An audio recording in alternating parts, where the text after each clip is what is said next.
It's time for Windows Weekly. Mary Jo Foley has the week off, but Paul Thurrott's here. We're going to talk about so many exciting things, including rumors of new Windows phones next year. We'll talk about Windows Embedded, just to keep the Mary Jo alive, and a whole lot more. Yes, gaming too. And Paul has his review of the Fire. It's all coming up next with Windows Weekly. Netcasts you love. From people you trust. This is TWiT. Bandwidth for Windows Weekly is provided by Cachefly at CACHEFLY.com. This is Windows Weekly with Paul Thurrott, episode 235, recorded November 17th, 2011. Embed this. Windows Weekly is brought to you by Go to Assist Express. Go to Assist Express from Citrix puts IT professionals in position to do what they do best: access, diagnose, and resolve. Try it free for 30 days. Visit gotoassist.com/Windows. And by Ford, featuring Wi-Fi connectivity with available Sync and My Ford Touch. Now your car can be a Wi-Fi hotspot. Check it out in the new 2012 Ford Focus and at Ford.com/technology. And by Audible.com. To download a free audiobook of your choice, go to audible.com/Windows.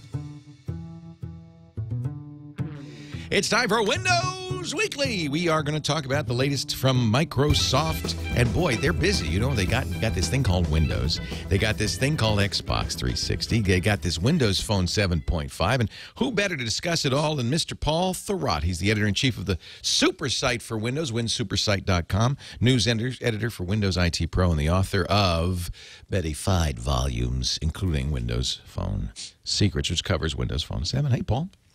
Hey. Mary Jo is on, what is she? Is she on assignment or she's on the road or something? I believe she is traveling to Vancouver. Ah, yes. I think for a speaking engagement of some kind. That's right. So we will be without MJ today, but hey, it's kind of like old times. You and I will be men together. Yes, we shall. Yes, we shall. That came out wrong. So, okay. Oh, I mean, whew. Did Microsoft? They did, yes. Yes, they had their annual shareholders meeting. Did they not? Yes, they did. There were a number of interesting things out of this, but the best one was I saw a Business Insider article that quoted Steve Ballmer as confirming that Windows 8 would be used for the phone, and they included a quote from him from this shareholders meeting. No. So it says, this is the quote, it's beautiful. He says, "We are driving Windows down to the phone with Windows 8. Okay? All right, so it's very... You can drive Windows 8 to the phone, but you can't make it work. Sounds like, but he said, it sounds like that's what he said. Yes. So, you know, of course, I tweeted it, and then I started looking into it. And before I could even listen to the actual quote or read it, I got an IM from Tom Warren who said, you might want to look at that again. That's not what he said. Oh. And it's really interesting how this was misquoted. It was in the context of a question about, actually I need to look up what it was about. It was about whether we were in the post-PC era. And he was saying, no, we're not. It's all about Windows. It's the Windows era. We've always been in the Windows era. We are in the Windows era now. We will always be in the Windows era.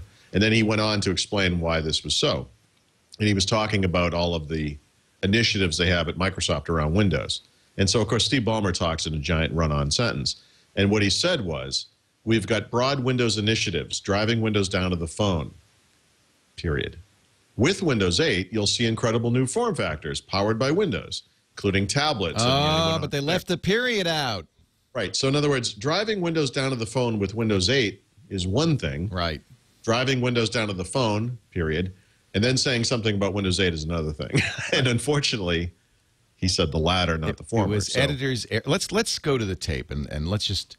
Oh, there's a clip. Yes, there's a clip. Let's see what. Are we in the post-PC world?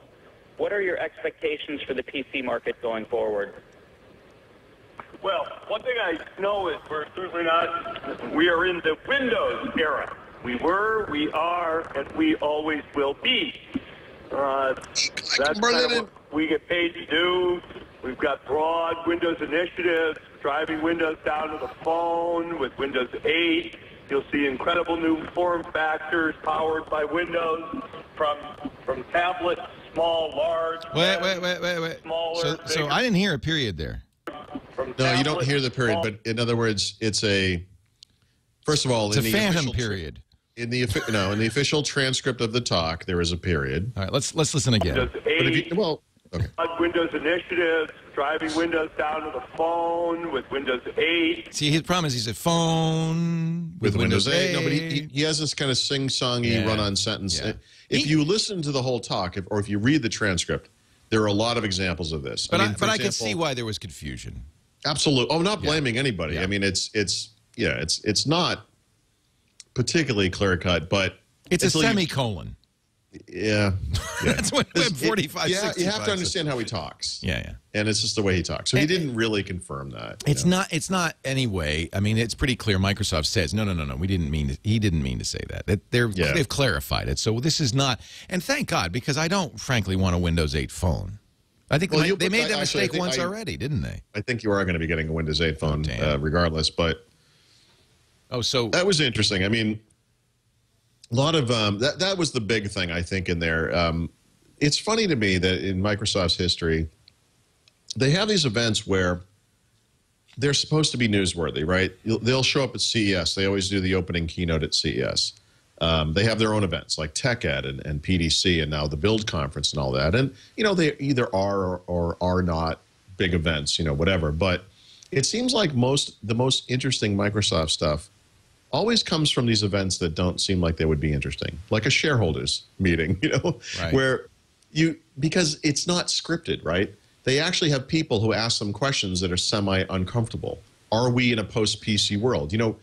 A shareholder got to put the CEO of Microsoft on the spot about whether or not the products they're making are passé. Right. And he had to kind of blunder through it, and that's what he did. That's the run-on sentencing that you see there. It's an uncomfortable question. Someone else asked, why are you so late to the game on tablets? And then, of course, what he did was he held up the prototype tablet they gave out. Bill, he said, we're not late on tablets. You can buy one of these right now. Look at this. Look at this big thing. I mean, that's ludicrous, right? I mean, but that's why this event is interesting, right. Because you finally get that kind of a question. Somebody asked Microsoft whether it should be broken up. Ooh, what was the response there? That's interesting. Well, I mean, he's not going to say yes. This reminds me of the IT pro versus cloud computing dilemma, which is if you have to go to the decision makers at a company, the guys who are responsible for the infrastructure, and you say, what's the best thing to do for your email? They're not going to elect to go to cloud computing because it puts them out of a job. Right. So you can't ask them to make the best possible decision for the company when part of that requires them to get a new job. And that's the same thing you're going to get when you go to Steve Ballmer and say, hey, we think you're mismanaging this company so badly Could you, that we should fire split yourself? it into 3 parts. Yeah. And then maybe you shouldn't run any of those parts. Maybe you should just be gone. What do you think about of that? What do you think, Steve? I don't think you're going to get an honest appraisal of that. And, he did give some interesting reasons why Microsoft shouldn't be broken up. That's what's of interest. Is what does he say about that? So he talks about the kind of technology synergy that occurs across the divisions, and he gave a specific example around Bing and how Bing search technology is used in ways that are explicit and implicit across all of the company's products, and that there are other things that are far more low level that we just don't really think about a lot, like graphics technology, where there's stuff that's shared technology between Windows and, he implied this, didn't say it, but the automotive products that they make, with Ford and Toyota. So that this kind of synergy could not occur if Microsoft was broken up into multiple companies, and that the ramifications of that would be hard to calculate because this kind of stuff happens behind the scenes all the time.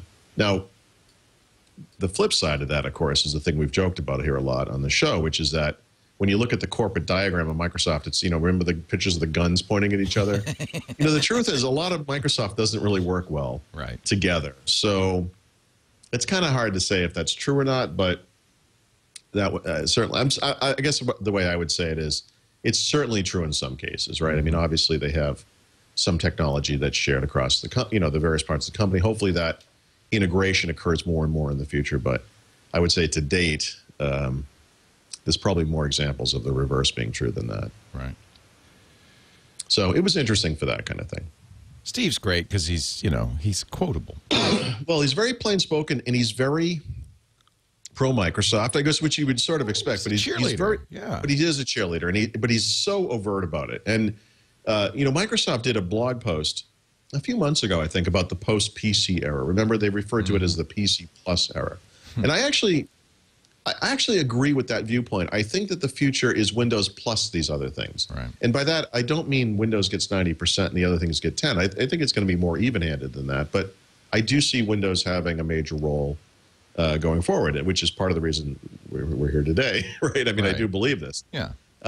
That said, when confronted with that same question, Steve Ballmer did not give that kind of watered-down view. He said, no, Windows, Windows, Windows, Windows. I mean, he's very, very specific about it. You know, whether or not his viewpoint is true or realistic, I guess would be a better way to say it, almost doesn't matter. I think for all of the complaining about Ballmer that occurs, that you have to give him a little credit. I mean, he's really beating the drum and in a very overt and explicit way, you know. And Microsoft as a whole is not really doing that. So it's interesting to see him speak so forcefully about it. Well, it's undeniable that there is a synergy. In fact, isn't that why HP, or at least that was the ostensibly the reason that Meg Whitman said we're not going to sell off the PC division because there are synergies that we would lose. Right. And actually, that's interesting that you say that, because in the wake of Meg Whitman coming out with that announcement, you kind of look at that and you think, wow, this is really obvious. Why would this company have ever thought of severing? Yeah, how could they have questioned that? Yeah. Well, but maybe that same obviousness should occur to anyone who questions whether Microsoft should be broken up, right? Because I often do look at what's happened over the past decade, and I think, you know, there was this moment of time where we were involved with the U.S. antitrust case. They recommended breaking up the company. It could have been 2, maybe 3 pieces. And I still believe that would have been better for everyone, except for maybe for Microsoft's competitors, that it would have created 3 very driven companies that could have competed better, I think, in some ways. But then you kind of look back at it again from this perspective and you think, well, okay, so absolutely there are advantages to synergy. And it's hard to, you know, what happened, so we can't really argue what would be better, I guess, but we certainly are where we are. So given the situation, there's a single Microsoft. I guess one of the advantages of a single Microsoft is that synergy, and whether or not that makes more sense than the alternative, you know, we'll never really know.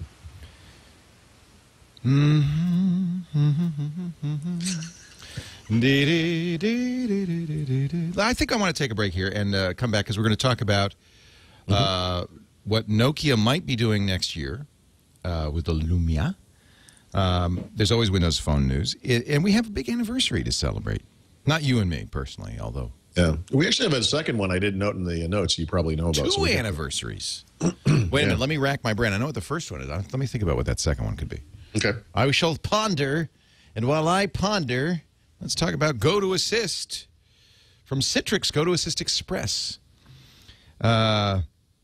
It's really interesting to watch what Citrix is doing with Go to Assist because, you know, they acquired, we worked with them when they were Expert City, way back in the good old days at Screensavers, used it to remotely access computers and fix them. It was great.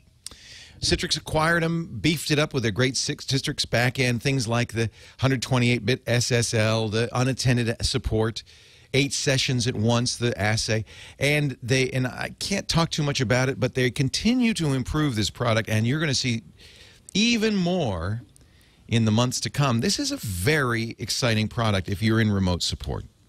Beauty of this, by the way, is the way Citrix works. They add features they don't add to the cost. They make their products better and better, and you get the benefit automatically. So now's the time to try Go to Assist from Citrix. If you're in IT, it puts your clients at ease with simple, secure, remote support. You know, they don't want to walk through a solution on the phone. They want you to fix it, to do what you do best, to access the computer, to diagnose the problem, and resolve it. Get it done. And boy, I tell you, it makes you a hero. It makes you more efficient. You work faster and better. How many things are there in the world that let you get a job done quicker and have your client even happier as a result. This is really fantastic. Unattended support means you don't have to be there in person, and your client doesn't have to be there in person. You can do 8 sessions at once. You can start and install, start a scan, and then just move on. I want you to go to the website, GOTO Assist, ASSIST. I have to spell it because I know we geeks are not notorious for good spelling. Go to assist.com. Visit the website right now, and actually, let me give you a special URL. This is just for the show. Go to assist.com/Windows. Don't get confused. Oops, I typed it wrong. Don't get confused. Yeah, I'm not a good speller. Because it's not just for Windows. It's Windows or Mac, which is awesome. You can even support somebody from an iPad, which is, this is wild. You can't support an iPad. You can support from an iPad. What? So if you're on the road and your client says, help me, you can help them, and you don't even need a laptop. PCs or Macs, two-way screen sharing, integrated live chat, and on and on and on. But the best thing is you can try it free right now for 30 days. Go to assist.com/Windows. One of our chat rooms saying, well, what about, suggesting log me in. Yeah, go ahead, try it. Try it. Try them all. I absolutely encourage you to do that. I know where you'll end up because that's what I did. Go to assist.com/Windows. That's why we give you 30 days free, so you can see the best in action. All right, Paul Thurrott. Let's see. Let's talk about Windows Phone. We were talking before the show. I finally, Brandon asked me to do the Windows Phone Challenge. Thank you for getting his name right, by the way. I just like to tease him. I know he's really not Brandy or Bert. Yeah. They finally contacted me. I think what they were waiting for is till these Mango phones came out officially.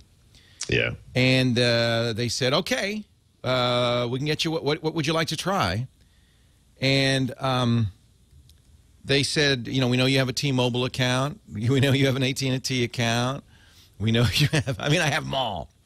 Sure. So I said, well, I said Titan. Yep. I think you made the right choice. Really?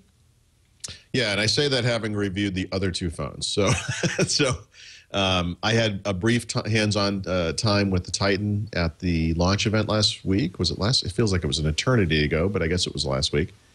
And I came away with the two Samsung phones, which are on AT&T as well. They're both very, very good. And in fact, the Samsung Focus S is actually pretty excellent. But the Titan, which is a bigger device, it's very big, but very thin, has an iPhone 4S class camera and similar quality. That's important to me. I want a good camera. Yeah, it's important to me too. In fact, I'm going to be getting an HTC Titan for this very purpose. Although I have to say, I've been taking photos with the Samsung Focus S, which is slightly lower quality than the Titan or the iPhone, and I've actually taken some very good photos with it. I went to a kind of a school event for my daughter the other day, and I took photos and a short video. And both of them are pretty excellent. It's amazing what you could do nowadays, right? Yeah, this makes such a big difference for a phone. The Titan is fast. Has a good low light lens. It's f2.2, which is very low light. Yes. Lower than I believe lower than the iPhone. Maybe the same. I think now I'm looking at my email from Krista at Wag Ed. She says, we've got a Samsung S coming to you on Wednesday. Oh, coming in on Wednesday. It's a good choice. It's a good choice for me because I had the Focus, so it'll be a good comparison. And I have the Galaxy S2 on Android. Right, so the S2 is the Android equivalent of this phone. Right, so I have the hardware. So this will be more of an apples-to-apples comparison, actually. She says, in return, I only ask you stop nagging poor Brandon for not getting you a phone. Nice. And she says, we could always take that Galaxy S off your hands and send it over to Will It Blend. No! Nice. No, That's what I like to see. There's some, they're a little... Yep, there you go. Just say the word and a package will arrive. Now I'll have an iPhone 4S. I'll have the Windows Phone 7.5 on a Galaxy Samsung S, and I'll have the S2 on Android. That's a good comparison. And the Kindle Fire, which we're going to talk about in a little bit as well, which is barely an Android device, but, I'd love to know your opinion on that, too. So what is Nokia up to? Obviously, they're in the middle of rolling out their Windows phones, and they're starting in Europe. And one of the big questions is, what are they going to do in the U.S.? And I have internal Microsoft documentation that tells me that Nokia will launch something in January at CES, and that those devices, those what we expect to be multiple devices, will go on sale nearly immediately. Ooh. We know that one is going to be the 710. That's the lower end device with the removable backs, plastic body, and all that stuff. The 800, however, we don't think is coming to the U.S. And it could be coming in modified form as an 810 or something, you know, that has a front-facing camera, more storage, or whatever. We don't know. And then there's been some theories about a 900, which would be an upper-level device. And it makes sense that Nokia would sell something that is perhaps a bigger device in the United States. We tend to like SUV class look at the Titan. Vehicles as well as smartphones. So that might make more sense here. You know, the 800 has I think it's a 3.7-inch screen, which is too small. About is small. Yeah, it's about the size of an iPhone. Yeah. So that type of device probably makes more sense in Europe for the European market and for the Asian market as well. For the United States market, maybe we need something bigger. So this week I saw some blog posts about a report in a French newspaper from the guy who is he is the new head of Nokia France, and he actually revealed a couple of very interesting details, both of which are relevant to us here on this show. The first was that Nokia intends to have a range of devices, and he compared them to how BMW does its lineup. And he said, you know, they have a 3 series, they have a 5 series, and they have a 7 series. And basically he said, you know, you've seen the 3 and the 5 series, that's the Nokia 710 and 800, but there's a 7 series coming as well. And Nokia inexplicably has a promo video, which I believe they've taken down, that has a quick shot of another phone that they have not announced. And that this must be that 900 or 7 series, or however you want to reference it, and the bigger phone that's coming to the U.S. So that's very interesting. The other bit was, I think this was in the context of the Nokia World event, maybe back in, when was that? Oh, it was in October. And someone had asked Stephen Elop whether they were going to make Windows 8 tablets. And he didn't say no, and he kind of talked about how these things were something they would look at, and it's very interesting and all that kind of stuff. But he also didn't say yes. And this guy from France said, in June 2012, we will have a tablet running Windows 8. Oh. That's very interesting on a number of levels, right? Yeah. First of all, he's confirming that Nokia is going to make a Windows 8 tablet. So that's, in its own right, is very interesting. But he said June. That's really interesting. Because Windows 8, we didn't think would even be out till July or August. So there are two possibilities here. One is that Windows 8, they believe, will ship by that time, generally speaking, which is a lot earlier than most people, myself included, would think would be possible. But the second possibility is a rumor that I've seen around where the ARM-based devices will actually ship before the PC version, allowing Microsoft and its partners to get into market more quickly with these iPad-type tablets. And that's interesting because that would kind of correspond to this June date. And, of course, Nokia would make, most likely, an ARM-based device, you know, an actual device, not a Windows PC. And that could explain the timing as well. So either way, however they're doing it, we don't really know, I guess. And it almost doesn't matter at this point. But I would say... Or it could have been another slip. I mean, it doesn't have to have been... No, he's very specific. Well, he could have made... Yeah, the date could be wrong. Right. I guess that's the third possibility, of course. But either way, it seems like they are going to be making a tablet. So I'm thinking more and more that this January at CES is going to be a very, very interesting time period if you're interested in Microsoft announcements related to Windows. You know, so and again, I think I'm probably going to have to go to this event, which I'm not too excited about. But I think I need to be there now. I mean, it's amazing how much stuff is starting to coalesce around January. So this is yet another reason, I think, to pay attention to CES. Yeah. Well, you're going, right? Yeah. Well, see, I'm not booked, but now I think I'm going to have to go. And we'll do Windows Weekly from CES. I think that's going to be a necessity. In fact, you know, what we do with... maybe I'll plan to be there for that period, you know, just for that couple of days. Thursday? That'd be great. Yeah. Is that how we would do it? So the week of CES, would it just be the normal time? You know what, let me check with Eileen. Or do we change things around? Because we have a schedule, but I think that's probably what we would do, is do it at the regular time. We're doing so home someone theater. should send me that. So. Yeah, I'll check. Oh, here comes Eileen. Here comes Eileen. What do we have it on the? When do we have it on the schedule for? We would do it in the afternoon on Thursday as opposed to the morning. if that's okay with you. Oh, it's fine. I just need to know so I can. Yeah. Okay. We'll do iPad. We need to do iPad today in the morning. I guess it'll around 11, and then we'll do you around 1:30 in the afternoon. But what I think we should do, and we'll talk with Eileen about this, we do with Home Theater Geeks, is we actually go around to booths with a camera and do it on the show floor. And I'm thinking if there's a ton of Windows 8 tablets, there's a ton of Windows 7 phones. There's some booth action. We can go booth to booth. We can go to Nokia. We can go to Acer, Asus, Samsung. I think this would be a good way to do it. Okay. So we'll talk about it. But anyway, that's just a little plug for people to watch our CES coverage. This is going to be a lot of fun this year, and we're going to have the regular Sky booth that we normally have.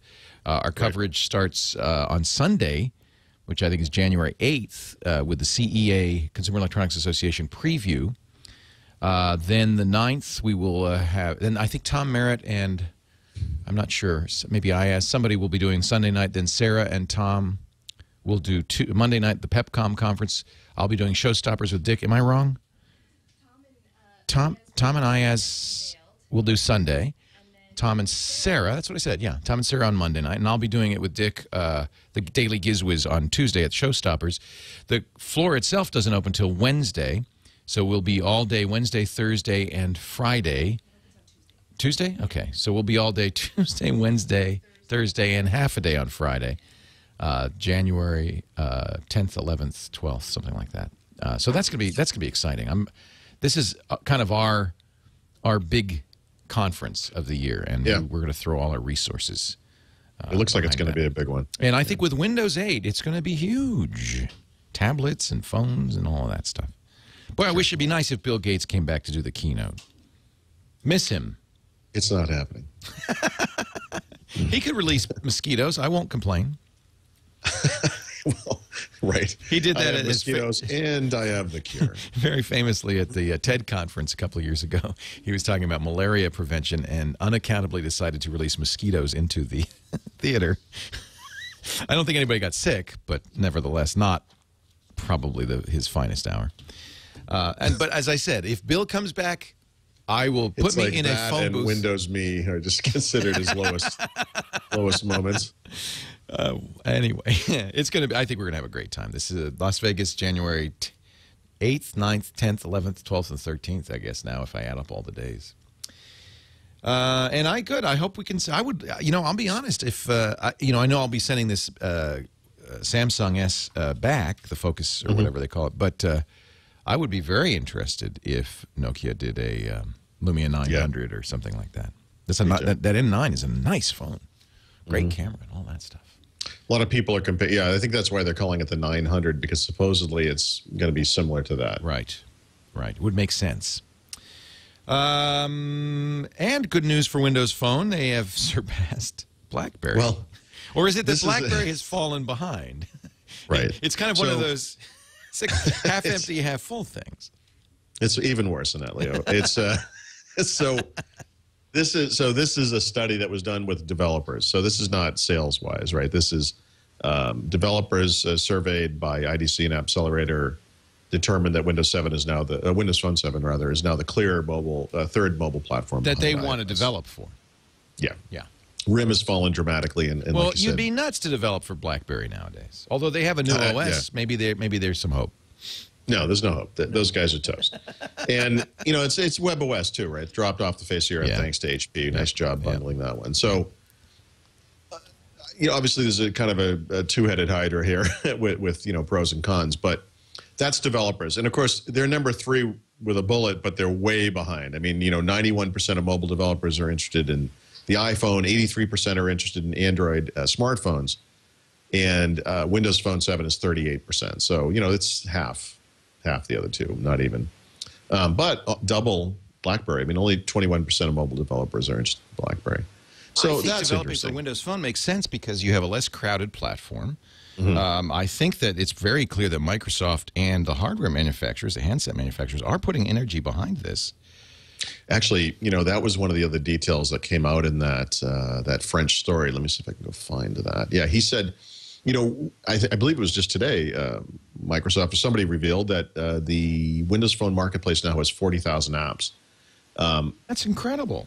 Microsoft expects, according to this guy from Nokia France, Microsoft expects Windows Phone Marketplace to have over 250,000 apps by the end of next year, which would be absolutely explosive growth. Yeah. You know, so yeah, I mean, there's a lot of saying there's a lot of opportunity in the Windows Phone space is like making lemonade, right? I mean, the reason there's it's wide open, kids. We need yeah, it's yours for the taking. Sidekick is also wide open. Yeah, but I think wide open with a future is the key.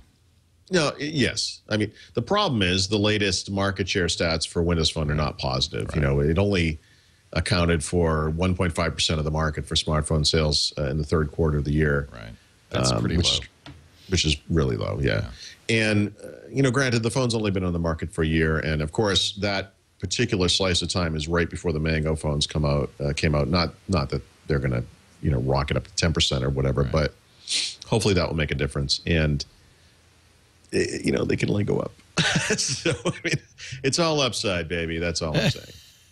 You're right. It is faint praise, isn't it? Yeah. Yeah, it's tough. You know, you want to, it's making lemonade is what it is. Yeah. Yeah. Let's see here. You said there were 2 anniversaries. Yeah. So do you remember what the other one is? Well, I know one was Xbox because I remember very well going to the Experience Music Project in Seattle in 2001. Yep. Patrick Norton and I did the screensavers from up there, and was it Jay Allen? You know, no, it was no, Jay Allen was there. You know, it was Seamus Blackley. Yeah, he was very hip, very cool. He really missed that guy. He demoed the Xbox on stage on the show for us, and I was blown away. Immediately went home and got one for my kids. Henry was 7 at the time. Abby was 9. So I know 10 years. Yeah, it's fascinating the progression here because before the Xbox came out, Microsoft worked with Sega on the Dreamcast. And what Microsoft had hoped... That was a CE? Wasn't it CE? Partially. So there were actually 2 OSs on this thing. And it kind of like the original PC, right? It had 3 OSs, one of which was MS-DOS. And in that case, that's the OS that took off. In the case of the Dreamcast, it was the other OS, whatever it was. And very few games ever took advantage of Windows CE. And what Microsoft wanted was for Windows CE to be it. Right. And Windows CE was Windows CE with DirectX. Right. So with the failure of that particular contract, and of course Sega then ended up tanking later with the Saturn and so forth and exited the hardware market, Microsoft looked into doing their own tablet. And the original name, of course, was the DirectX box. That's where the name came from. It was from the DirectX game programming libraries that we have on Windows, and they shortened it to Xbox. But I didn't know that. Yeah, it was kind of a skunkworks project. Everyone involved with it basically is gone from the company right now. But that original Xbox is interesting to me because it was a PC, right? It was an Intel microprocessor. It had a regular hard drive and RAM and an NVIDIA graphics card. And it was a PC in a box. That's what it was. And, you know, it was kind of successful for a first effort, but of course it came in 3rd place, you know. And I really didn't get heavily involved with the Xbox in a professional capacity until the 360 because the first one was just a video game machine. And I really couldn't justify just covering a video game machine. But of course, with the 360, they were turning it into more of a, you know, home media platform and all of that stuff and PC integration and everything. And that was a lot more interesting to me. But I will never forget the meeting that I had with those folks where I went over and went down to their studios at the time and saw the prototype, which of course was 2 gigantic Mac G4 towers tethered together.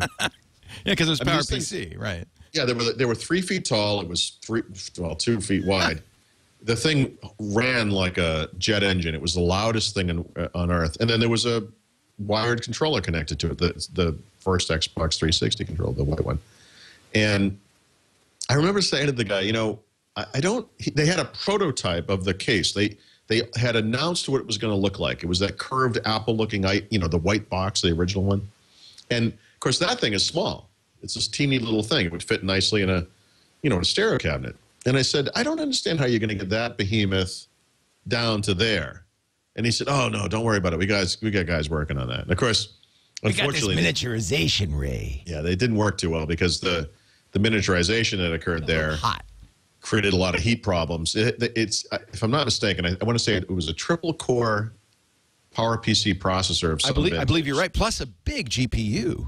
Yeah, it's a crazy honking chunk of hardware. It was in the beginning. Obviously, they've minimized the components since then and kept the heat down and so forth. But, man, I mean, that first box, And then, of course, I also recall getting it in the mail, before they were available at retail. They sent me a box in the mail, and the power brick for that thing was so humongous. I thought, okay, well, here's part of the way they were able to miniaturize it down. But, those Xbox 360s were very, very unreliable. And I've had 8 or 9, I think 9 of them back for repair for red ring. I mean, horrific quality control problems. And yet, they're so beloved by people. And the worst part about that thing red ringing is just waiting for it to come back. You want it back so bad. You don't ever think of going to another console. So it's interesting. I get together every month with a group of guys, and we do we still call it Halo Havoc, even though we've long since stopped playing Halo. We play Call of Duty now.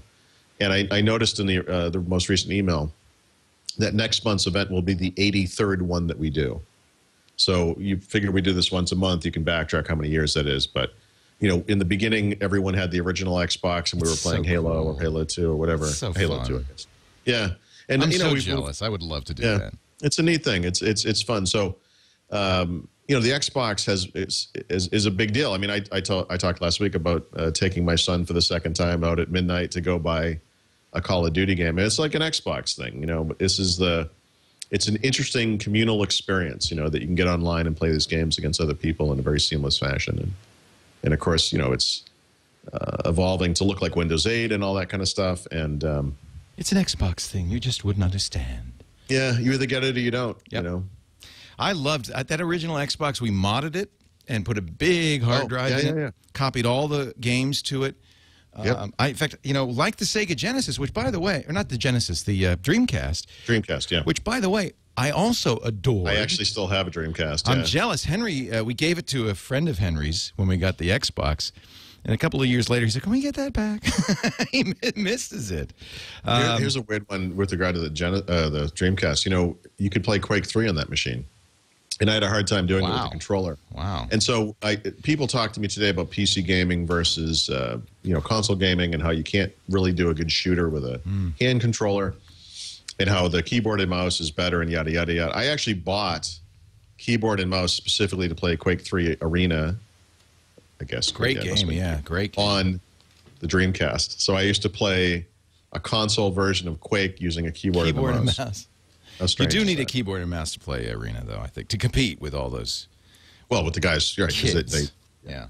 I feel a little bit, maybe, was I apostate? I bought Elder Scrolls V, which is amazing. But I bought it on the PC.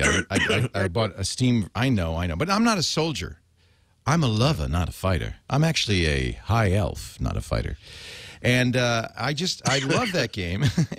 But I'm not playing it on the Xbox. I probably should. I don't think you can save yourself either way. So.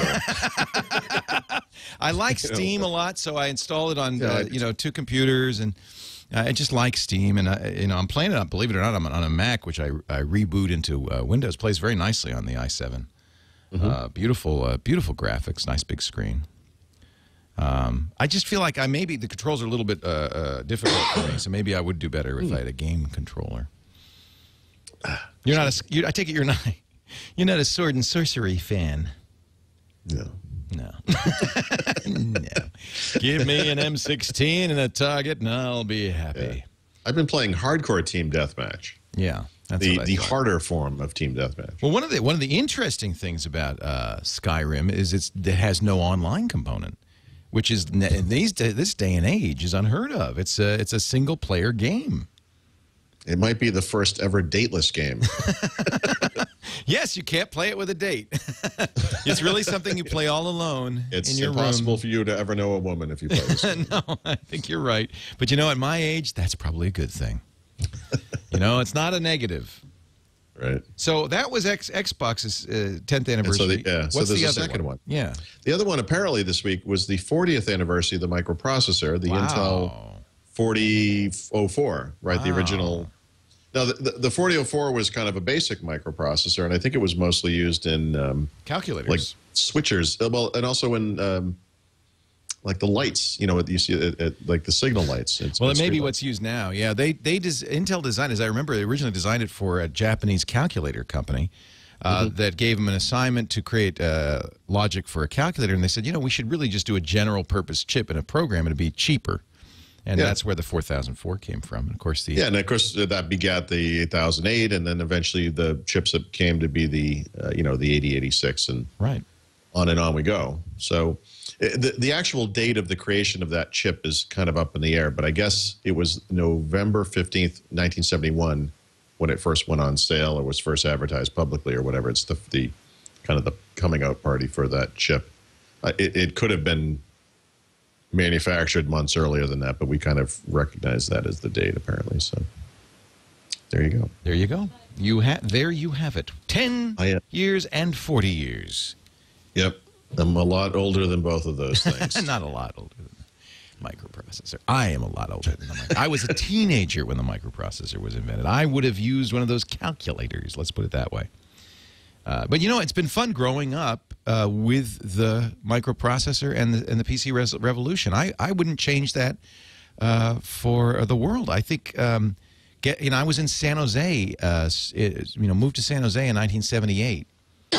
And got to watch that whole thing and feel the vibe, and I just feel I feel fortunate that I got to see that happen. I know. I always feel so ripped off that I wasn't part of that. It's pretty exciting. Yeah, it's amazing. Yeah, and fortunately because of my position at Tech TV and so forth, I got to interview Andy Grove and Doug Engelbart and many of the pioneers of this, Jeff Raskin, even Jobs once, and so there's been. It's been nice to be a ringside seat at what I think is a revolution, a complete change in the way humans. It's an evolutionary step almost. Right. Human evolutionary step. So let's take a break. We'll come back. I do want to get your sense on the Fire. Okay. And believe it or not, something you've all been waiting for, kids. Let's talk Windows Embedded. I'm just really trying. Mary Jo's not here today. So you're trying to make up for. I wanted to throw out that kind really of boring, obscure Windows bone. Good. Good. Yes, it's the real-time operating system for the rest of us. But first, let's talk about Fords. Now, this is something exciting. It's great. We get lots of email and tweets now from people who say, and I'm very flattered that they bought their first Ford because of us talking about them. Because they heard that Ford was a modern car company, and universally, they are thrilled. They are thrilled. It's really exciting to see a company that is one of the mainstays of industrial-era America take that leap, the similar leap that we were talking about with the PCs, in effect by putting CPUs in their cars and making them smarter and smarter, adding 21st technology to this 20th century invention, and making it so much better. What we've talked about Ford Sync before, my ability, I could talk to my car and tell it to play a song or set the cabin temperature, find a gas station, get me movie times, all of that stuff. It's amazing. And now with my Ford Touch on the 2012 Ford Focus, you've got a Wi-Fi access spot. You plug in a 3G. Let me find the video because it's kind of cool. They plug in a 3G card. They have USB ports in either in the center console, or it depends on the car, but the center console or the glove compartment. I think in some cases it's on the dash. And just amazing what you can do. I don't see it here, but anyway, there's a good video of the Wi-Fi on here. We've played it before. You can find out more about these electric vehicles. I cannot wait. I'm going to get the electric Ford Focus the minute it comes out. I want to be one of the first people in the country to have it. I'm very excited about that. The rumors are, they haven't said yet, but the rumors are this thing is just going to be killer. The EcoBoost engine, if you need a gas engine because of range, incredible. You can find out more about all of this stuff, including the electric vehicle technology, at Ford.com/technology. Amazing what they are up to. And, of course, the best way to find out about your Ford is to go to your Ford dealer and drive one. They are great cars. I love them. The fit, the finish, the feel, the performance, the safety, the extra little nice features, the capless fuel filler, the bliss with cross-traffic alert, the ambient lighting. I can, it's got an RGB lighting in my car. I can make it any color. The foot lighting as well as the dashboard. So if I feel like, teenager. Yeah, I'm like a teenager. I admit it. Is this a Mustang? Yeah. Yeah. I love my pony. Anyway, Ford.com/technology. You can do it on the show as well. There's some anyway. Ford.com/technology. Find out more about it. And we thank Ford so much for their support. They've been big supporters of not just us, but new media in general. And I like that in a company. I do. So I'm going to take a break while you discuss Windows Embedded. Go ahead, Paul. I'll be back in 10 minutes. I need you here for this one because this is an area of consternation for me, right? From the perspective of Windows, I kind of get it. You know, there are versions of Windows that run on PCs. There's a server version. There's a version that runs on the phone. You know, there used to be Pocket PC, used to be Windows Mobile. There's now Windows Phone. I get that stuff. The embedded versions of Windows, I have to say, I don't quite get. So I was intrigued this week to see that they were outlining the roadmap for these products, and this gave me an excuse to kind of look these things up and see what they were all about. And it's funny, as you sort of get into it, in the beginning, you're like, okay, I can sort of see this. And then it just goes off the rails completely. So it's really, I'm really kind of blown away by this. So they have something called Windows Embedded Enterprise, right? This is an embedded componentized version of Windows 8, that's coming next year, that will, it provides full compatibility with all of the same applications that run on Windows, including those Metro-style things. Same basic feature sets as the desktop version. They're targeting it at ATM machines, kiosks, these kind of things. Like, okay, so, it's not designed for end users, but you want something with Windows compatibility. That's why it exists. It's a much more managed system. Okay, that one makes some sense. Then they have this thing called Windows Embedded Standard, next version, right? This is also a highly componentized version of Windows 8, that will come out sometime next year. It'll be available in a pre-release version in the first quarter. Will not deliver full application compatibility, nor will it deliver the same basic feature set. Well, what's the point of that? I don't know. But it's based on I don't know. It's based on Windows 8. All right. But based on. But wait, there's more. But there's more. So there's also something called Windows Embedded Compact. This is the successor to Windows CE. So it's a completely different code base. They still make this thing. I don't know why. I'll tell you why. And Microsoft never turned their back on a deal, and they have people buying it. All right. That's why. There'll be a new version of this, also coming out next year. Not based on Windows 8, based on Windows CE. I guess it's just a fault. It runs on, obviously. There's probably a robot arm in Detroit. Literally a robot arm. I think it runs on an ARM system. It's ARM chipset is what it does. Yeah. And it provides a lot of the UI and sort of, I would call it infrastructure or architectural components of Windows 8, but it's based on Windows CE. All right. But then there's more. I'd love to see the bottom line on that. I bet it's a $100 million business. It's right. They probably make more money on this stuff than they do on the mice and keyboards. Exactly. I have no idea. I really don't understand this stuff. But there's more stuff. They have something called Windows Embedded Handheld. They have a point-of-sale system called Windows Embedded POS Ready. And then they have an automotive system, which, of course, is the basis for Windows Automotive. Yeah, Microsoft Car. Sync and all that stuff. Yeah. They have all these embedded systems. Microsoft, by my count, has several. I have an embedded, now that you mention it, I have an embedded system in my car. And I'm glad. Yes. I'm happy, I tell you. I don't get it. So how many versions are there? At least 7. I don't know why. I just know that I bet there's a little portion of the campus, just a little spur, a little peninsula. They call it Windows Embedded Peninsula, where all the engineers are working on that. I bet everyone who works there looks like a Unix geek. They're all like really heavy set and have beards and stuff. They haven't seen the sun in like 9 months. It's challenging. To do an embedded system because it has to be real time. It has to be reliable because you can't update an embedded system, and that's not an easy thing to do. And I think that they should be celebrated, Paul. Celebrated. I don't think you should apologize for these people. They are the Spartans of the. Wow. They're not. They are embedded. They are absolutely not the Spartans of Microsoft. Right. Okay, never mind. They're the fat bearded ones of. Anyway, I felt semi-obligated to mention it since. Congratulations. You have now matched her in mind-numbing boredom. Well done. I'm sorry. I shouldn't do that when you're drinking. Sorry. That would have been a brilliant graphic. Would have been like that water effect in Call of Duty where it's dripping down the... In Skyrim, there's a waterfall. Well, I bet there is. Is there like a dryad in there or something? Yes, or something? there is. Jeez. Are you implying? Let me ask you something. Yes. Could I, from a hilltop a mile away, snipe the dryad? No. Because if I couldn't, then I don't care. You could send a firebolt down, but he'd probably enjoy it. Are you saying that that Skyrim is a girly game?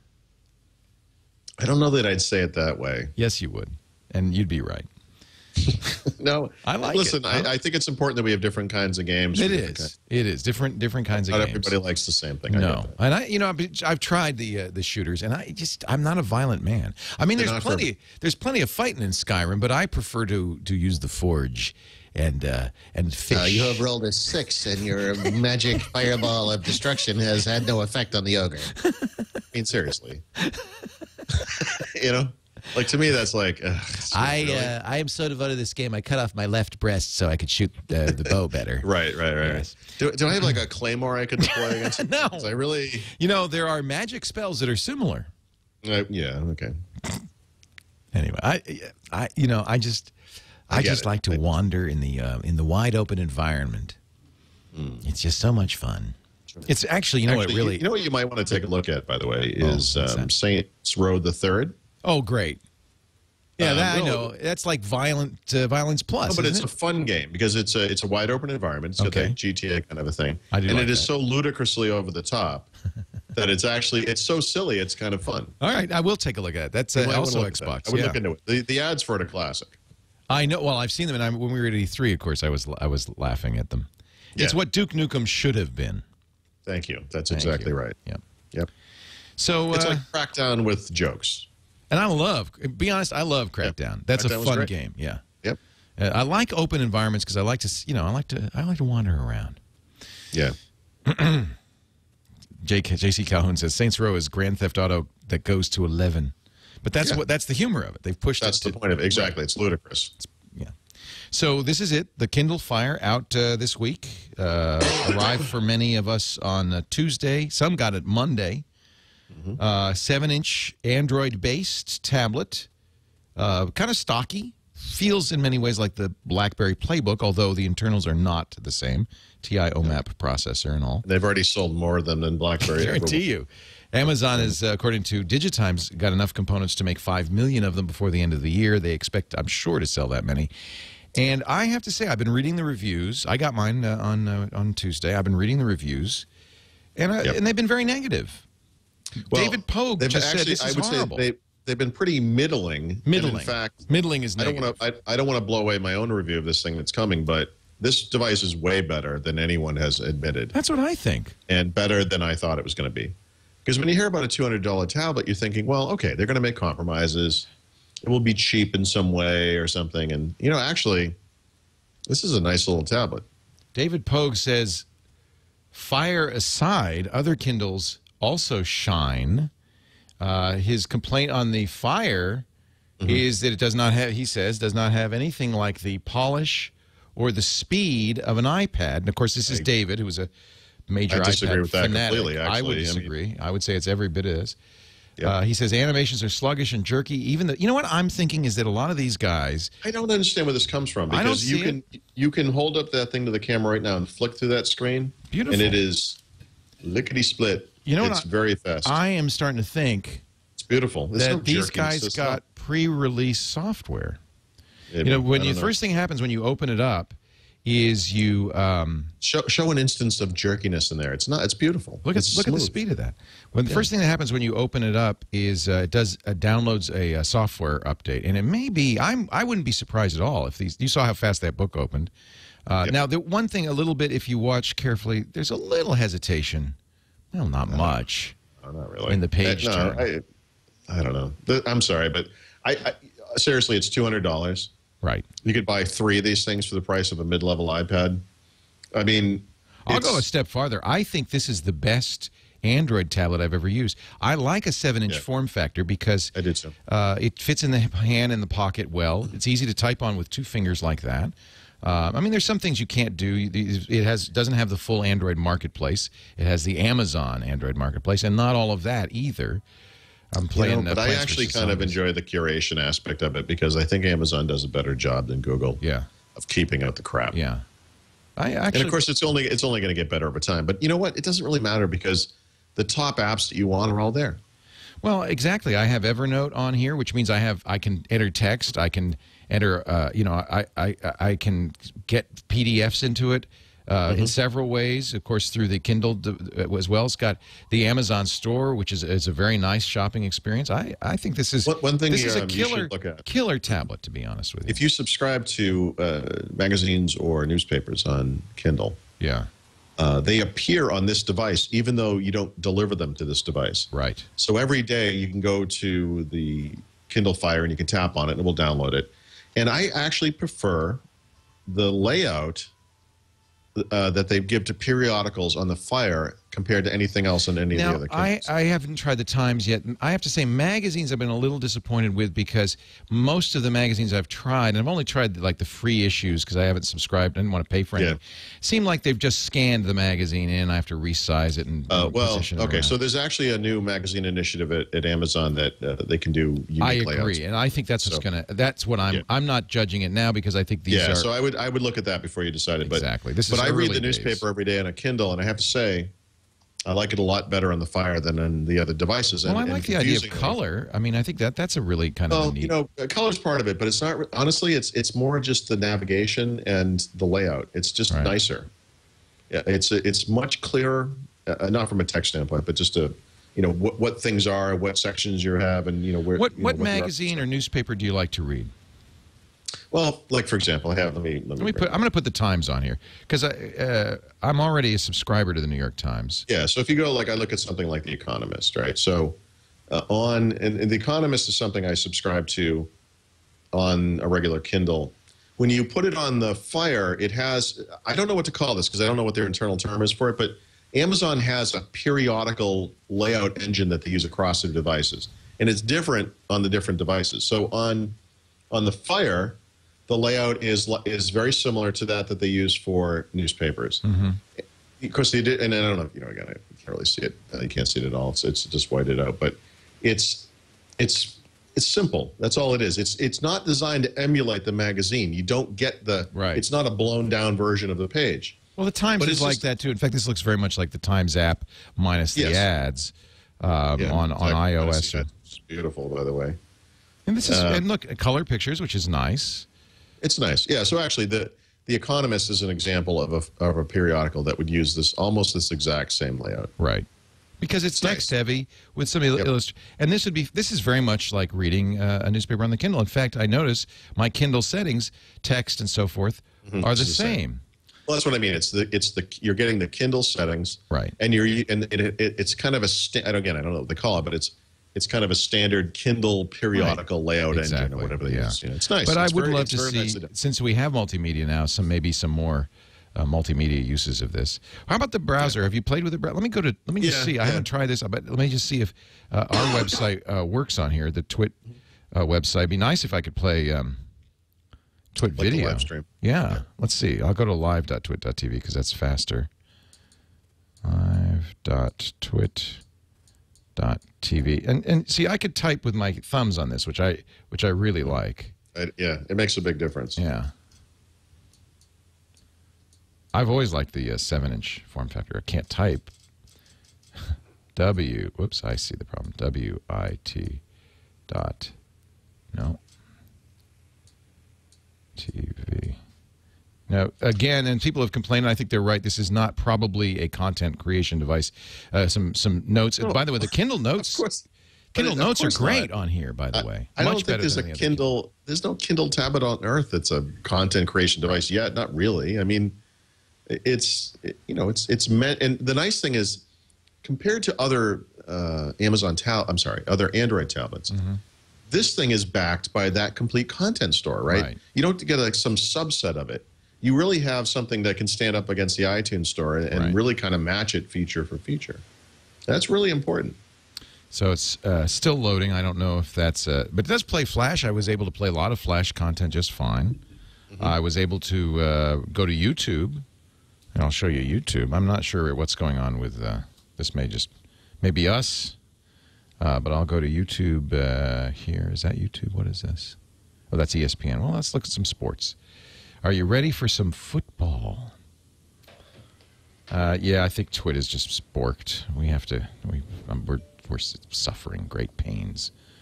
All right, let's see. Yeah, see if you can play a video clip on the... If I could play an ESPN video clip, now I'm going to be happy, right? Because that's something you can't do. It'd be funny if you get that little flash, cube in there or something. Well, I have played flash stuff. Let me find a... I don't know the ESPN site well enough to know. Oh, yeah, there it is. Okay, there's some video. Let's play some video. There you go. It's playing in the site as it would normally, but I can also turn it sideways, which is great. And the video is not optimized for mobile. That's interesting. I'm getting that's a interesting, message. but I bet once it is done with the ad, you can probably full screen it. Right.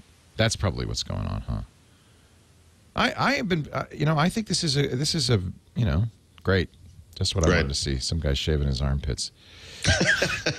Well, you were watching 300 last night. So. Now, they say this is not optimized, but it's playing perfectly well. As part of a full ESPN page, and by the way, this is not a mobile page. This is the full ESPN website. Yep. I wonder if I can go full screen on this. That's an interesting question. I'm guessing you can. You probably want to scroll on the non-video. Yeah, there we go. There we go. Yeah, there you go. Yeah. And let's play. See how this looks full screen. Looks great. Now I'm in trouble with Major League Baseball, but I don't know. This looks like fair use to me. Yeah. So yeah, okay. There's some frame issues there. This could be. It's hard to detect what this is. I don't think it's the device. I found the device. I've been watching Netflix on it at home, and it's been fine. I find the device fine. And now, Netflix, of course, is optimized for this device. I've been able to add a calendar, email package. I've got Evernote on here, my Audible books. I was playing Plants vs. Zombies. There's Netflix. And, of course, the Amazon store, which is what Amazon's most interested in. I'm sure they're selling this at a loss or close to it. But the Amazon store is going to make that up. Yep. And it's great. It's very usable. I don't feel any sluggishness. This feels pretty... No, not at all. I don't know what that's about because this thing is very fast. Yeah. So it's $200. I mean, that's hilarious. It's hilarious. It's a great price for that kind of thing. It's amazing how much stuff you get in there. Right. And I think you actually don't have to even apologize and say, "Oh well, it's only $200." That's what I mean. Like that just puts it over the top. Right. $300. I'd say okay, fine. It wouldn't be a selling. I wouldn't be able to say, well, the price is great. I would just say the price is fine for what it is. But $200? You kidding me? Right. For this kind of thing, that's fantastic. I am actually surprised that the reviews have been so lukewarm. But of course, inevitably, people compare it to the iPad. If you're in the market for an iPad, this is not an iPad replacement. This is something else. I don't know. It's not a one-to-one because it's not the same size device and everything. But honestly, it depends on what you're looking for. It's not that it replaces the iPad. It's I want a device that maybe I want to play some games, maybe I want to read some books, maybe I want to watch some movies. Actually, in that case, then it is an iPad replacement. Assuming you're okay with the smaller size, and I think some people will prefer it. Right. I happen to.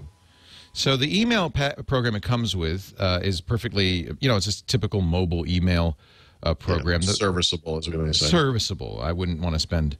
But it's no different than, say, the iPad or... But what you need to look at is what mobile Gmail looks like on there.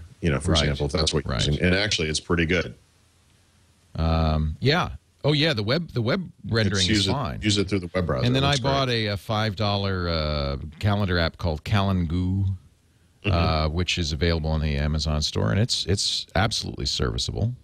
Yep. Doesn't come with this. But the point being that this is it's a tablet, and you can buy you're apps not stuck with what you get. There's more stuff. You can buy third-party apps, too. You have to go in the settings, but you can, just as with any Android device, disable that limitation to the App Store, and now I can go to any website and download an APK and install it. I think this is... And I'll just throw out that extra tip on this one. If you're going to buy one of these things or you use an Android device, you should be going to the Amazon site every day and looking at they give away a free app every single day. Absolutely. Now, you may not want every single one of them, but you should check every day.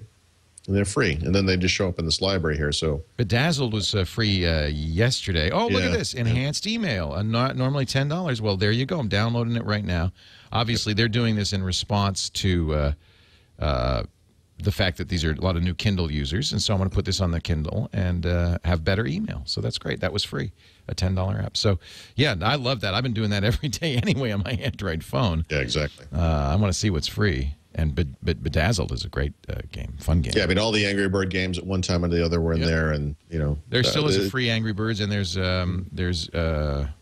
Solitaire, Hulu Plus, AccuWeather. Oh, that's good. I don't have a weather, so it doesn't come with stuff, but you can add it. But it's all there, and I think that's half the fun. You know, you get online with the thing and just see what's available. Big issue on this is that you only have 6 gigs free of RAM. Yes. So you can't load it up with too much stuff. Right. So the issue is that they, as originally envisioned for this first version, they expect you to do most of your stuff streaming. You know, even if you were to buy a movie or a TV show from the device off of Amazon, one of the options is, the default option, in fact, is just to stream it, not to put it on the device. And that's fine. It actually works really well. I was playing with that yesterday. The thing is, you know, if you're going to take this thing on a plane, you're going to have to download it to the device. Right. And 6.5 gigs is going to fill up really quick. If that's 2 or 3 movies, you know, that's a disappointment. Content. Yeah, that's a real disappointment. And that's my one legitimate complaint, is that they don't offer what would be preferable as a USB, I mean a SD, you know, micro SD card expansion. Would be classic, beautiful. Yeah. Or at the very least, different models of this device that have 16 or 32 or 64 gigs of storage. And I have to think that they're heading there, and that they wanted to get this thing out in time for the holidays. So you say your review is shocking? No, not of this device. So there are other new Kindles that came out this year. The one I was really looking forward to was some kind of a Kindle that had 3G access, had special offers, which I actually really like, by the way, for whatever that's worth. And that device is called the Kindle Touch. So you don't have the hardware keyboard anymore. And this device is an absolute atrocity. It is horrible. It is the first Kindle ever where not only can I not recommend, I'll be returning it. It's absolutely terrible. They did everything wrong with this device. Everything. Is this the Touch? Which one is this? It's the Touch. Yeah. It's terrible. I bought the cheap $80 Kindle, which I love. Let me ask you a question about that Kindle, because I'm going to be buying one. On the bottom, there's probably a power button. Yeah. Is it a button or a switch? Button. Well, no. I'm sorry. It's not a button like the Fire. It's No, but is it a button that you push in, or is it a switch? Remember? Slider. Oh, it's a slider. All right. The Kindle Touch does not have a slider as a button. Yeah, which you hit all the time. Which you hit all the time. So the way I would hold this thing normally, I actually turn it off all the time, because it presses into my palm. Or maybe I'll be reading at the table at breakfast, and so I lean it down on the table, and it turns off. Do that. But you don't get this case. This is a Marware case, and it doesn't hide the button, but it makes it easier to. I'm returning this. The $79 Kindle, they say, has a button. So I can't remember off the top of my head. I'll tell you the negative on the cheap Kindle to me, and you're right, I like offers too. The negative on the cheap Kindle to me is it doesn't do audio. So there's no books reading out loud to you, and there's no Audible. See, to me, I put that stuff on my phone, you know? Yeah. Yeah, I don't mind. I see what you're saying, but this device... It's a great book reader. It's a great little tiny paperback size book reader. So but the Touch in particular, though, the Touch interface is terrible. You know how a multi-touch screen works on a phone or an iPad, right? You have to touch it with your finger. Right. If you were to rub an Xbox 360 hand controller, an iPad charging cable, a glass of water, a piece of paper, or a box on that screen, it would not do anything to the screen, right? Right. On this thing, it changes the page. It actually. So it's not capacient. No. So imagine, if you will, that you travel with this device. It's turning pages the whole time. You put it in your bag. Oh, not It turns on because the button is very easy to turn on. Right. And then it's changing the page in the book you're reading, because anything that touches the screen will change the page. I've had that happen on the old Kindle. It's a pain because it's hard to get back to where you were. This is poorly designed. Yeah. And then the touch interface is horrific. And there's no way to change it. They don't have any way to modify where the touch zones are or whatever. Yeah. It's completely non-discoverable. This is the first Kindle I'm ever going to trash. My review of this is going to be scathing. It is absolutely horrible. And I'm so horrified to say that. I was not attracted to it. So I was very excited to get one. Well, here's the thing. So I don't care about touch. In fact, I actually have to be honest. I don't like touching the screen. But what I wanted was a device that had 3G, which you can't. No, I'm sorry. Yeah, no, you can't get that on the base Kindle. But now that I have this, what I realize is I want mechanical buttons for navigation, and I want 3G. And now they don't make one of those except for the one with the keyboard. Yeah, and I suspect that we'll see the $80 one with come 3G. out with a version. Yeah, and that would be your. I don't mind 3G because I use Wi-Fi and I just load it up. But I understand some people that's important. I'm sure they'll do that, and I think they'll have 3G on the Fire too.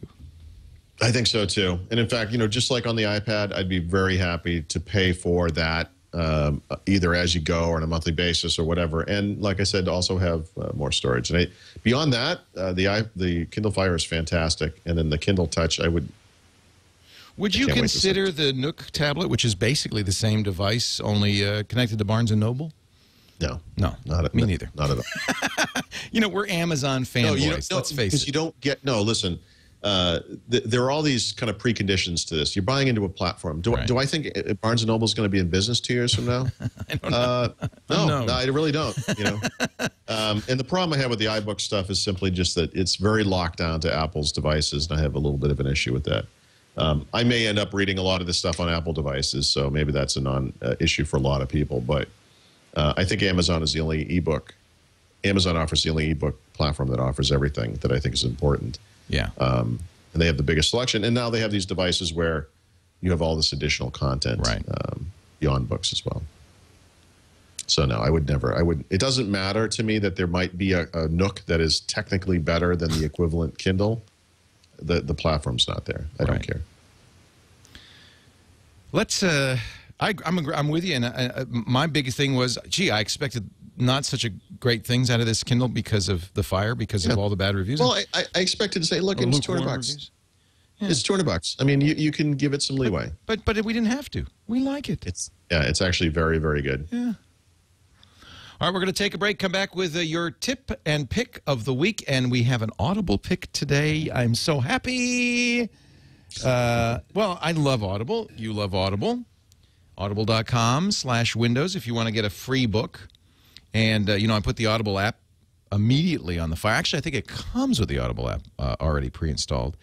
And that means all my Audible books, because Amazon owns Audible, all my Audible books are available to me. I download them via Wi-Fi. I can listen. I've got ReAMD, which is the new Neil Stephenson. I just started that. I'm really loving it. I'm a huge Neil Stephenson fan. Just so much good stuff on here. So, and I think in some ways this is now it's more so than the regular Kindle. For some reason I didn't put audiobooks on my Kindle. I just felt like there wasn't enough storage or something. But now with a little more, I could put an audiobook on here, I've got 1Q84 and ReAMD, which between the two of them... 1Q84, what's that? Oh, it's supposed to be great. It's a dystopian, it's a Japanese novel, just a very huge, popular Japanese novel, just come out in American translation. It's supposed to be very, very good. Kind of a thriller, exciting. You might like it. I'll tell you what I think of it. But between the two of them, on this, I have, 100 hours of audio, thanks to Audible.com. Audible.com/Windows. Here's what you do. You download one book. You're going to sign up for the Gold account. That's a book a month.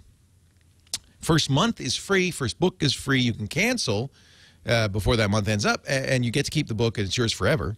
So you're getting a free book. I don't think you're going to want to cancel, and I'm sure that's what Audible's betting as well. 100,000 titles at Audible.com. 100,000 titles. They have now gift memberships, so this would be good for the holidays. They have so many great novels on here. So much great nonfiction on here. Thrillers, romance, science and technology, sci-fi. You love sci-fi? Song of Ice and Fire, Book 5 is now on here. That means you've got all 5 of the Game of Thrones books, the books that we just saw on HBO, that dramatization. Incredible. Roy Dotrice back reading this one. Those books are like the novelization of the Skyrim game. Yeah, that's why I like it. Oh, you probably hate this. His throat dry and parched. But listen to him reading. But the taste of blood and fat filled his mouth, even as his swollen belly cried for nourishment. Yes, jolly good. I love it. You can listen to any Audible book. You can get a sample of the book, so you know what you're going to get. The readers are so good. They perform the book. They don't just read it to you. They perform the book. The new Stephen King novel is on here, which I find interesting. It's definitely going to be on my list. Craig Wasson narrates it. 11/22/63. Let me just listen. Harry Dunning graduated with flying colors. I went to the little GED ceremony in the LHS gym at his invitation. This is awesome. I'm really looking forward to listening to this too. What do you like? What are you recommending today? So I don't remember when I did this. A year ago, maybe 2 years ago, I recommended a book called The Devil in the White City by Eric Larson. Love that, which I read too, and totally yeah, it's really it's fascinating. It's about the Chicago World's Fair and kind of these intertwining stories about the guy who was the architect who designed the fair, and then the serial killer who was kind of taking advantage of all the mayhem that was occurring there to do his thing. Because, of course, back in those days, people would show up halfway across the country, and there was no way to communicate with anyone, so they would just not come home, and no one could ever, find out. So there's a book that just came out very recently that is conceptually similar. It's actually told in a very different style, but it's called Death in the City of Light, the serial killer of Nazi-occupied Paris. Oh, man. So this is like everything I like in one book. So it's got Paris, it's got Nazis, and it's got serial killers. But this is not the Skyrim of It's not a novel. It's a true story. It's basically a documentary. But it's a story of a serial killer who, again, seizing the situation as it was in Nazi-occupied Paris during World War II, started killing people because you could get away with it. Who would notice? People would disappear all the time. Right. And so it's kind of insidious, and aside from the obvious. But it's the audiobook version is interesting. I have to say that the only downside to it is that a lot of the people in this book, of course, are French. So the reader, a lot of these. Yeah, I was going to say it does a French accent. I wish I would not do that because it does not make sense. A slight downside. Either speak in French or speak in English. That's right, exactly. That's how I would have recommended it. But it's a fascinating story in its own right, and it's full of history and all that kind of stuff. So I can't wait to read it. I'm going to Paris in about 3 weeks. Oh, nice. We're doing TWiT in Paris. We should have invited you. It's the web conference. We're totally going to Paris to do a podcast. I'm not joking. I know you would. Just so we're clear. That wasn't me being sarcastic. I'm very excited. I'm going to stay in the new Mandarin Hotel, Oriental Hotel that just got built on the left, or I guess it's on the right bank, but it's right on the river. I can't wait. I'm so excited. We're going to be covering Le Web live. We'll be interviewing people every morning. It'll be very early because of the time difference, but good for our European and Asian viewers, and some great people we're going to be talking to. Including, I'm hoping to get Mike Arrington on, because that should be interesting.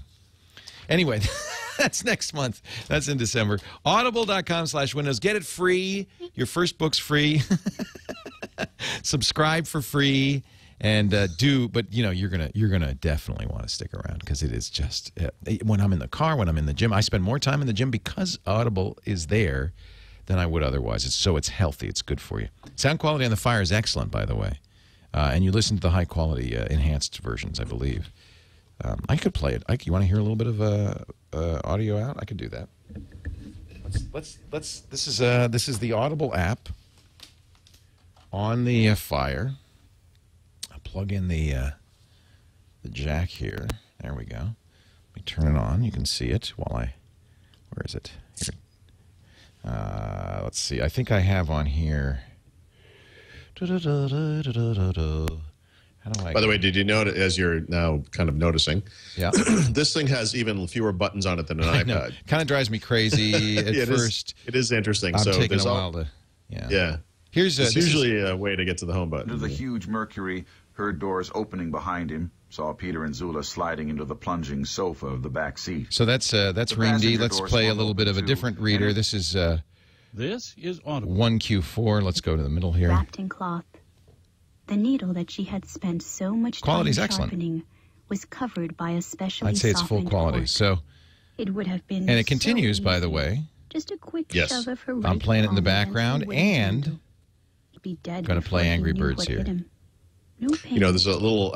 There's probably a trick to doing multitasking on this, but I've had this issue where you're playing something in the background, and then you're thinking, "How do I get back to that?" There is. How do I know? See this little arrow here? Oh, I see what you're saying. Without you like a double tap on the In iPad. other words, what I want to do is turn up that volume. Right. Right. Right. I see what you're saying. Now I'm stuck. Well, I think you go home. In bed too. No, I'm not saying there isn't a way. I'm just saying it's not. There's obvious, not the double tap that you can do on the on the iPad. The degree of his baldness. So I'm going to stop that, and there you go. There you go. You know, when you play the music player, like a lot of these apps have that kind of menu at the bottom, and then in the music player, it's not obvious. Like volume is another thing. There are no volume buttons, so each app has to handle a volume slider of its own. Right. And it's a little, you know, it's interesting. It's one of those things you just have to Android. Welcome to Android. Yeah. Where the app does it all. All right. Audible.com/Windows. Enough of that. Let's move on with our picks of the week. Paul Thurrott, your tips let's start with your tip of the week. You know, I think we might have had this tip at some time in the past, but a reader tipped me off to it again, and I looked at it and I said, you know, worth mentioning again. Worth mentioning again. It's a good one. I wouldn't be surprised if Steve Gibson has this on at some point. We talked about it yesterday. There you go. Oh, really? Yeah. Okay. So there's a service called, well, it's actually a browser plugin called Disconnect. And you install it into Chrome or Firefox or Safari. And what it does is prevent these websites that are tracking you from tracking you. It's very simple. And it's basically just a privacy feature. And it's one of those things I swear I've had. So maybe this is new. I thought I had used this before. It is new. Okay, so maybe I used something just that's actually a good question. Steve, we talked about it with Steve. I think it's an update of an existing thing. No, I think you have. That must be. Yeah, no, I think you have. What it will do is you can depersonalize searches, which is pretty cool if you're worried about that kind of stuff. But it has a little pull down. So as you navigate around the web, you can actually see what it's blocking as you go, and it's a little disconcerting in some ways. Yeah, to know what's going on. Yeah, it's almost like you don't want. It's like learning how sausages are made. You know, it's like I almost would be better off not knowing. But if you are concerned about privacy, and I think that's something maybe we are not concerned enough about in general, this isn't such a horrible thing. Especially you happen to use Chrome, so it's a very easy install. Just throw it in there and stop third parties from tracking you as you go around the web. So. Good tip. Now, Disconnect.me if you want to know more. Excuse me. I will get over this cough, I promise. That's all right. And now your pick of the week. Yeah, so this is going to be a big one because I know a lot of you people are busy switching from the iPhone to Windows Phone. But I know a lot of people use iTunes, and one of the neat things about iTunes is you can create all these playlists and everything, and if you spend a lot of time doing it, like I have, you want to get them into the Zoom player so you can put them on Windows Phone. And this is a way just to copy over all your playlists. And so I used this on just this week to do that very thing because I had spent a lot of time creating various playlists. And, smart playlists, which are based off of certain criteria, they're very easy to recreate. But if you've, handcrafted these kind of manual playlists, like for working out or, for driving in the car or whatever, this is just, rather than recreate them manually like an idiot, this just gives you a nice way to copy them over. I had to really track this one down. I believe that this is a successor to a pick that we had on the show 2, 3, maybe 4 years ago, a long, long time ago. It's got a different name, and I believe it's been picked up by a different person, but it is based on an older utility I had recommended in the past, so kind of interesting. It's called Your Tunes, and it just allows you to take those playlists and move them over to Zoom. YR, not YOUR. Well, so it's actually spelled different ways. But, oh, no. That's confusing. So I have a URL here. I would just click on that. This is where you can get it. JonathanFritz.ca is the guy who does it. You notice on his header it's called Your Tunes, like YOUR, but then the application window actually says UR. So oh dear, it's all over the map. But that doesn't matter because well. It works. It works great. It works. Awesome. Paul Thurrott is the editor-in-chief of the SuperSite for Windows, and really that's the place to go to find out more about almost everything he talks about. Embedded Windows is kind of a big new coming topic on the SuperSite. Do you have a new Embedded Windows section on the SuperSite? SuperSite. I think I'm just going to switch entirely to Embedded Windows. Yeah, well, somebody needs to do it. It's about time, frankly. Go to winsupersite.com to read more about his Kindle review and all sorts of great stuff. And if, what we didn't talk about, but you can read about it on the site, is your take on the Google Music Store. Yeah, I haven't reviewed it yet. I just have a news story about it. Yeah, it just happened. So I'm, I don't know. I've been using the Google Music beta service, right, to upload my music library. All of my stuff, almost 10,000 songs have been uploaded. Yeah. I mean, Google is a cloud company, right? And like Amazon, their online music service is designed to be used online. Right. It works best when you're online. I don't do a lot with Android devices. I guess I will now with the Kindle Flash. But I guess what I'm curious about is the capability to, buy something, have it be stored up in the cloud, and then choose to use it offline on a device and see how that works, as you move around when you're not connected. And I think maybe that's one of the neat things about it. So it looks interesting. I mean, they don't have all of the music companies are not involved. Like Warner Music is not on board. So they have about 13 million songs compared to, I think, over 19 for Apple. And I think that explains the discrepancy there. So hopefully someday Warner will be involved as well. Yeah, Warner. It actually only got 8 today, and I guess they said they're 8 on the way to 13. Is that what it is? Yeah. Okay. Well, it takes a while to get all these songs. Yeah. I can't imagine that if everybody but Warner Music is on Google Music, that Warner won't just come along. I remember that. The other issue, plus it's U.S. only too, right? So yes, as we know from the Microsoft world with Zune and everything, it's very hard sometimes to get these services up and running in other countries because every country has its own bizarre arrangements with the record companies and the artists and all that. So hopefully soon internationally as well. As usual. I do think the most important thing about Google Music is the fact that if you're an independent artist, if you're an unsigned artist, you can have parity. You could put your album there. You get the same deal that the music industry gets. It'll be on the search engine, just like a Warner's or EMI. In fact, better than a Warner's. That might be why Warner's not there. Yeah, maybe that's the issue. For musicians, this is huge. It means that now you can sell without going through anybody else. You get 70% of the revenue, and you could sell it on the Google Music. And I think that's great. I think that's fantastic. Yeah, and ultimately it's good for everybody. I mean, it's good for customers because this kind of thing creates that competitive environment where Apple and Microsoft and whoever else, Amazon, will have to come back and want competition and improve their own products. Yep. That's huge. I think it's wonderful news. Yeah. And that is it for Windows Weekly. Go to SuperSite for Windows, winsupersite.com. Read Paul's books, the Windows Phone Secrets books, the latest. Patronize Paul in every way you can. Yes, please. And see his gamer tag, his online. And come online and I will play with him. So to shot speak. You. Mary Jo Foley will be back next week. But thank you, Paul, for We're being doing it here. early next week, aren't we? Oh, no, don't say that. No, it's because of the holiday. Are we switching things up? Oh, it's Thanksgiving. Yeah, we will have to move it because I won't be seems here. early. Well, I think we already have moved it. So. Oh, really? Oh, well. Good. I can't look at my. I don't Google know. calendar right now, Let's see. Eileen's I believe eating it's. lunch. I want to say it might be on Monday. When is it, Eileen? 9:30 on Monday. 9:30 Monday morning.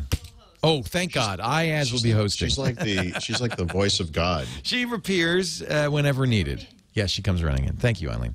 So normally we do the show Thursdays, 11 a.m. Pacific, 2 p.m. Eastern, 1900 UTC at twit.tv. Next week, because of Thanksgiving, that's a U.S. holiday. It involves turkey stuffing and big football games. We won't be doing it on Thursday. Next week, we'll be doing it on Monday morning, 9:30 Pacific, 12:30 Eastern Time. And that would be at 17:30 UTC.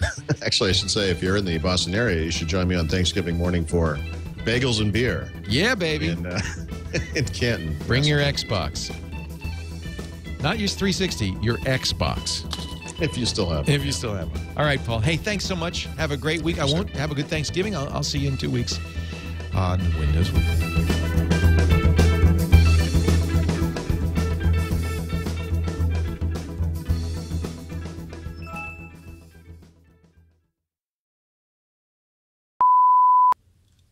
Yay. Thank you, Paulie. Thank you, sir. Have a great one, and catch you in a couple of weeks. Have a good Thanksgiving. Actually, it's actually... Wait. Ayaz will be here next week. But I mean, I see what you're saying. You're not going to be here on Monday, but then you'll be back. Ayaz will be here. I won't talk to you. I'll be around. I'm sorry. But I will not choose to speak to you if I see you. I appreciate that, and I respect that. That's fine. All right, Paul. Hey, thanks. All right, have a good Thanksgiving. Take care. God, I don't know what's in my throat today. My kids have spent most of the past week being sick, so I think this is the sickness trying to get me. Don't get sick. I'm trying. Do not get sick. Doc's shared with you Windows 7 themes and Windows Weekly a moment ago. That's the only bad thing about this. I could see exactly when you last edited it. Yeah. Well, that doesn't matter. I mean, it doesn't mean I created it a moment ago. Nothing to hide here. I added something a moment ago. Okay. Go to Assist Audible Forward. Actually, if you were to go and look at this document during the week, you would actually see how it gets. Does it evolve? It evolves? Yeah, of course. Yeah, as things happens, I add them in there, and Mary Jo pops in and out and does things. That's amazing. It's a living document. The cloud. To the cloud. Yeah, exactly. All right, here we go. I think I'm recording. Let me check, make sure. 235er. Yes. Record. All right, ladies and gentlemen, do not attempt to adjust your sets. Or do. It's only 1:16, and we're going to begin the show. 11:16, and we're going to begin the show. Weirder things have happened. Did you get a flu shot, Paul? No, I don't believe in flu shots. You don't believe in them? No. Are they like everyone fairies? else in my family does? And then no, I believe they exist. It's a man thing. I'm the same way. I'm too manly to get a flu shot. I'm going to suffer it out. I have a constitution. Exactly. It's protecting me now from this cold. Exactly, because we are strong like we are horse. men. We are men. Yes. We do not need inoculations to fight off infection. Yeah. We've gone back and forth on this. So some years, we've done it, and then we get sick. Right. And so a couple times I haven't done it, and I don't get sick. And I think, well, Paul, this is not evidence, but it suggests three words, Paul. Yeah. We are Sparta. Oh, sorry. I watched 300 last night with my son. I can tell. It was a macho moment, manly bonding moment. I'm not sure if 300 qualifies as a macho moment. It's almost like a homoerotic moment. It is kind of, and Darius, the king of Persia, definitely is a little sweet. A little, yeah. So a little it's on almost the edge. like, the men against the girls. It's a little weird, to be honest with you. The Asian horde is anti-democratic and maybe just a little sexually free. I think it's proper for anyone who sees that movie to be a little unsettled by something. I mean, it's visually very interesting. It's a beautiful movie, and you're right. Those men, they look so good. Well, I'll leave you with your thoughts, but.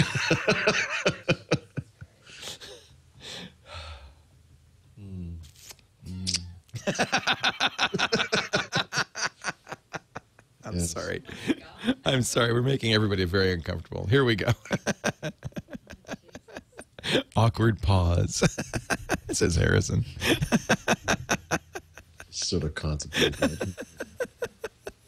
No, this is not the show. This is our new show on TWiT, The Man Show. Right. Sparta. We do not need flu shots. We just drink more beer. Now put on 300 again. Yes. Now let's watch again. Let's drink beer and watch this movie. Here's a six-pack to those six-pack abs. All right, here we go.